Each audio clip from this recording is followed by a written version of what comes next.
Shalom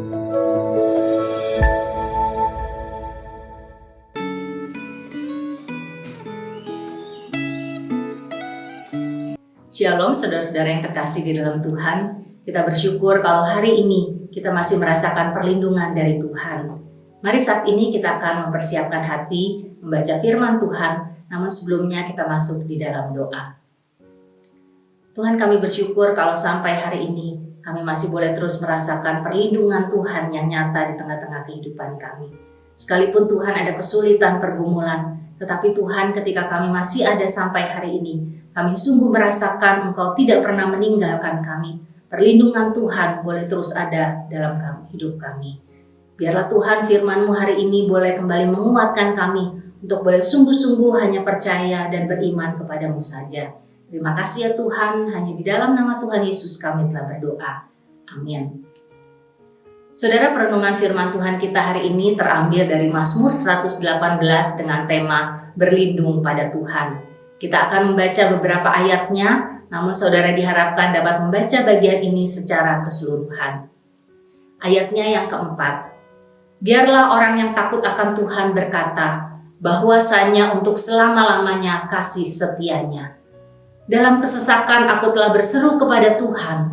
Tuhan telah menjawab aku dengan memberi kelegaan. Tuhan di pihakku, aku tidak akan takut. Apakah yang dapat dilakukan manusia terhadap aku?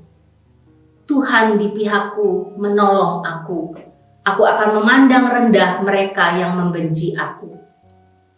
Lebih baik berlindung pada Tuhan daripada percaya kepada manusia. Ayat 14, Tuhan itu kekuatanku dan mazmurku. Ia telah menjadi keselamatanku. Aku bersyukur kepadamu, sebab Engkau telah menjawab aku dan telah menjadi keselamatanku. Saudara-saudara, kesesakan seringkali menjadi ujian iman dalam kehidupan seorang Kristen. Apakah seseorang akan tetap beriman kepada Allah atau sebaliknya? Ia akan merasa kecewa dan marah kepada Tuhan karena yang dialaminya tidak sesuai dengan harapannya selama ini.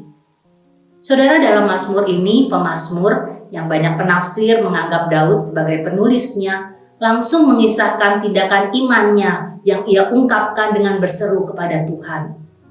Tindakan berseru ini digambarkan melalui beberapa ekspresi, yaitu melalui doa, penyembahan, pujian, bahkan tangisan.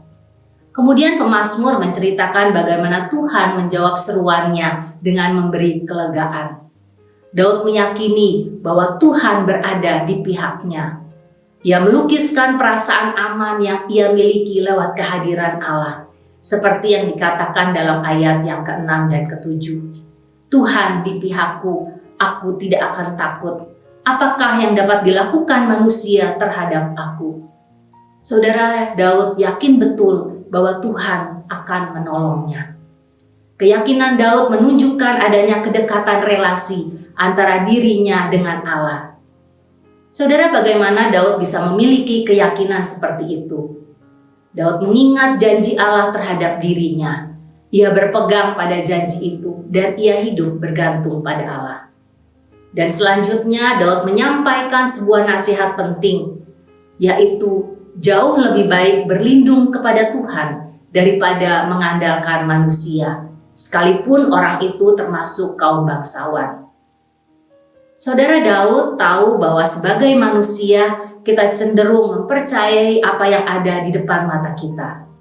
Kita lebih mudah menaruh harap pada orang yang berkuasa, orang yang kaya, atau orang yang memiliki jabatan yang tinggi. Kita mungkin dengan mudah mengaku beriman kepada Tuhan, tetapi dalam hati kita sudah ada orang-orang tertentu yang kita andalkan. Saudara, itu bukanlah iman. Beriman berarti mempercayai apa yang tidak terlihat. Taruhlah pengharapan kita sepenuhnya kepada Tuhan dan andalkanlah Dia. Saudara, bagaimana dengan kehidupan kita saat ini? Apakah saat ini kita sedang menghadapi pergumulan berat? Kita mungkin cepat tergoda untuk memikirkan 1001 macam cara untuk mengatasi persoalan hidup, termasuk membayangkan siapa saja orang-orang penting yang bisa menolong kita di tengah-tengah persoalan yang kita alami. Akan tetapi, firman Tuhan yang kita baca hari ini mengajarkan bahwa langkah pertama dalam menghadapi kesesakan adalah berseru kepada Allah. Percayalah bahwa ketika kita mencari wajah Allah dan berdekat kepadanya, Dia pasti akan menolong dan memimpin kita. Mari kita masuk di dalam doa. Tuhan, kami bersyukur ketika di tengah pergumulan masalah yang kami alami, kami kembali diingatkan oleh kebenaran firman-Mu Tuhan. Ampuni kami Tuhan jikalau seringkali tanpa sadar kami tidak merasakan perlindungan Tuhan dan kami mencari perlindungan kepada orang-orang lain di sekitar kami. Biarlah Tuhan hari ini kembali Tuhan boleh mengingatkan, menegur, bahkan menguatkan kami untuk kami boleh sungguh hanya berharap kepadamu Tuhan. Karena sungguh perlindungan-Mu yang nyata boleh terus ada bersama dengan kami. Tuhan, tolonglah kami menjalani hari-hari di depan kami. Di tengah pergumulan kehidupan, pergumulan pekerjaan, biar kami boleh sungguh-sungguh hanya menaruh pengharapan kami hanya ke dalam tangan kasih Tuhan. Terima kasih ya Bapa, terima kasih. Hanya di dalam nama Tuhan Yesus kami telah berdoa. Amin. Tuhan Yesus memberkati.